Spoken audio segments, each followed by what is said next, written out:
நல்லதே நடக்கும், நல்லது மட்டுமே நடக்குங்கிற எண்ணம் வெறும் ஒரு பாசிட்டிவ் திங்கிங் சொல்லக்கூடிய நேர்மறையான சிந்தனை ஓட்டம் மட்டும் கிடையாது.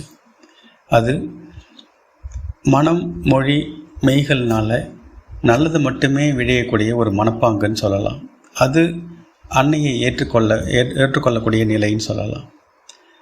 இது ஆரம்பத்தில் என்னென்னா, நம்ம மனத்துக்கு கருவியாக இருக்கக்கூடிய அறிவு தடை சொல்லும். இதுக்கான சர்டிஃபிகேட்ஸ் இல்லை, இதுக்கான பத்திரம் இல்லை, அப்புறம் எப்படி நம்மளால் ப்ரூஃப் பண்ண முடியும்னு கேட்கும். அதையும் தாண்டி நல்லது நடக்கும்னு சொல்லி உணர்வாலையும் ஏற்றுக்கிட்டு அதுக்கப்புறம் ஆழ்ந்த மனதில் அசையாமல் நல்லது மட்டுமே நடக்கும்னு உறுதியாக நினச்சோன்னா, அப்போது நமக்கு எல்லாத்தையும் தாண்டி நமக்கு பலனை கொண்டு வந்து தரக்கூடிய ஒரு நிலையில் இந்த நல்லதே நடக்குங்கிற ஒரு மனநிலை அன்னை மூலமாக நமக்கு நடக்கும். அதனால் இந்த மனிதனுக்குள்ளே இருக்கக்கூடிய தெய்வம் இது நடக்கும்னு பேசும்போது இறைவன் நடத்தி கொடுப்பாங்கிற ஒரு நம்பும்போது, ஆனால் மனிதன் என்ன நினைப்பான்னா, இது நடக்காதுன்னு நினைப்பான். இது நடக்காதுன்னு தோன்றதை உள்ளே இருக்கக்கூடிய இறைவனுடைய சக்தி மேலே நம்பிக்கை வச்சு அது நடக்கும்னு நம்ம முயன்று மாற்றும்போது, நம்ம விலக்கி நான்கிறது சுபாவமாக இருக்கலாம், நான்கிறது ஒரு கருத்துன்னு சொல்லக்கூடிய ஒப்பீனியனாக இருக்கலாம், அறிவாக இருக்கலாம், எல்லாத்தையும் விலக்கி நமக்குள்ளே இருக்கக்கூடிய மனிதனை ஒதுக்கி உள்ளே உரையக்கூடிய தெய்வத்தை செயல்பட வைக்கிறது இந்த நல்லதே நடக்குங்கிற ஒரு எண்ணம். அப்படி பார்க்கும்போது இந்த எண்ணம் நம்முடைய மனித எண்ணம் ஆன்மீக எண்ணமாக மாறக்கூடிய நிலையில் இருக்கும். அப்போ எண்ணத்தின் அளவில் ஆன்மாவுக்கு, உயர் சக்திக்கு ஒரு இடம் கொடுக்கும்போது அதன் வழியாக அன்னை ஆதிக்கத்திற்கு அதிகமாக இடம் கொடுத்து நம்ம நினைக்கக்கூடியதை நடத்தி கொள்ளக்கூடிய ஒரு தன்மை ஏற்படும். இந்த நல்லதே நடக்குங்கிற ஒரு மனநிலைக்கு உதாரணமாக ஒரு ஆங்கில கதையை சொல்லியிருப்பார் ஸ்ரீ கர்மயோகி அவர்கள் அருளமுதம்ங்கிற புத்தகத்தில்.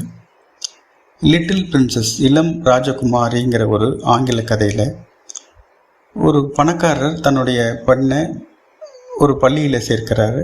எல்லோரும் அவளை புகழ்கிறாங்க, போட்டுறாங்க.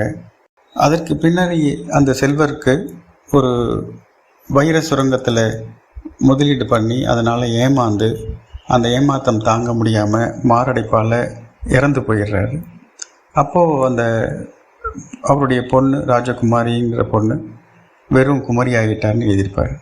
எல்லாரும் புகழ்ந்த போது நிதானத்தை இழக்காமல் அந்த பொண்ணு ஒரு உயர்குடி மகளிருக்குள்ள ஒரு பண்பை அவர் தக்க வச்சுக்கும் போது, வறுமை வாட்டினாலும் கூட, வறுமையை அனுபவிக்கும் போது கூட அவளுடைய நல்ல மனப்பான்மையை அவள் இழக்காமல் வச்சுருந்தாள். அதற்கப்புறம் என்ன நடந்ததுன்ற கதையில் சொல்லும்போது, அவங்க அப்பாவுடைய பார்ட்னர் அவளை தேடி அலைஞ்சிட்ருக்காரு. எங்கேயுமே கிடைக்கலங்கும்போது எதேச்சியாக அவர் இருக்கக்கூடிய இடத்துக்கு பக்கத்தில் இருக்கிற வீட்டில் கண்டுபிடிச்சி, அந்த சுரங்கம் நஷ்டமானது அதை மேலும் தோண்டின போது அதிக லாபத்தை கொடுக்கும்படியாக மாறினதாகவும், அதனால் அந்த சுரங்கத்துக்கு அவள் தான் வாரிசுன்னு அறிவித்தார். அப்போது இந்த கதையிலேருந்து பார்க்கும்போது, வாழ்க்கை வளத்தை உற்பத்தி செய்கிறது, இழந்ததை மீட்டு தர்றது மனவளம், மனதினுடைய வளம். வற்றாத மனவளம் இருந்ததுன்னா வாழ்க்கையுடைய வளத்தை, ப்ராஸ்பரிட்டியை திருப்பி அவளுக்கு கொண்டு வந்து கொடுத்தா மாதிரி நமக்கும் கொண்டு வந்து கொடுக்கும். புறத்தில் இருக்கக்கூடிய நிகழ்ச்சிகள் எதுவாக இருந்தாலும் நம்மளுடைய அக உணர்வு நல்லது மட்டுமே நடக்கும்னு நம்மளால் உள்ளார்ந்து சொல்ல முடிஞ்சதுன்னா, அது அளவிட முடியாத ஒரு நன்மையை அந்த உணர்வு ஏற்படுத்தும். அதை விட அந்த சிறப்பான ஒரு மனித உள்ளத்தில் அந்த மாதிரியான உணர்வு இருக்கிறது. அன்னையை எடுத்துக்கும் போது அங்கு அருள் அமிர்தத்தை சுரக்க செய்வார்.